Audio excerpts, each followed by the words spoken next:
پیغمبر علیه الصلاة والسلام مبارک فرمایي چې کوم یو انسان په زړه کې د جهاد اراده ونه کړله او د جهاد خیال په سوچ فکر یې ونه کو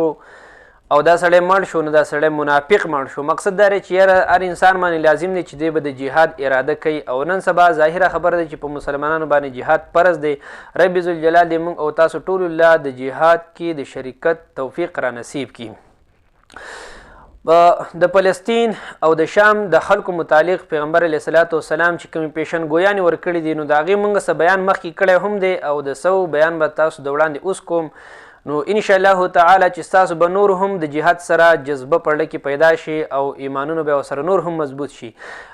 ابو هریره رضی الله تعالی عنه نه روایت دی، پیغمبر علیه الصلاة والسلام مبارک فرمایي: لا تزال عصابة من امتي يقاتلون على ابواب دمشق وما حولها وعلى ابواب بيت المقدس وما حولها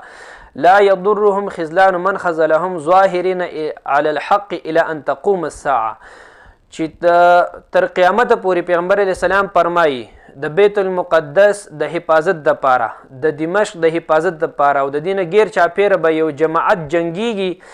چې دوی له به هېڅ قسمه څوک هم ضرر او نقصان نشي رسولی. که دوی رسوا کول غواړي نو دوی نشي رسوا کولی. او فرمایي دوی به د همیشه دپاره په حق باندې وي تر دې چې قیامت راشي. او ظاهر خبره ده چې نن د بیت المقدس د حفاظت دپاره کم خلک جنګیږي، دا هر سړی پیژني چې هغه د حماس مجاهدین دي او هغه مسلمانان هم په دې سوال کې به انشاءالله تعالی چې هغه شریک چې د کومو په زړونو کې مضبوطه جذبه ده خو څه کولی نه شي او بار بار د هغوی سره فلسطینیانو دپاره خپلې دعاګانې کوي او د اسرائیلو د مصنوعاتو نه یې بایکاټ کړی، هغوی به خدای تعالی په دې اجر کې شریک کوي. معززو، بل حدیث شریف کې پیغمبر علیه الصلاة والسلام مبارک فرمایي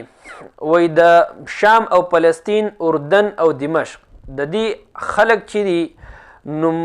نوجوانان، ماشومان، زنانه او لوی او واړه ټول د دوی مرابطون فی سبیل الله، دا به ټول په دین اسلام باندې ډېر مضبوط ولاړ وي. نن سبا دا حدیث چې ما وکتل تاسو یقین په خدای وکړئ چې د سړي ذهن ورسره سم ګډوډ شي. ذهن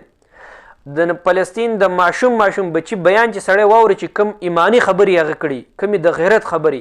هغه زګي د زنانو بیانونه چې خلک واوري چې کوم د غیرت او د ایمان خبرې کړي دي، نوجوانان یې لا پرېږدوه،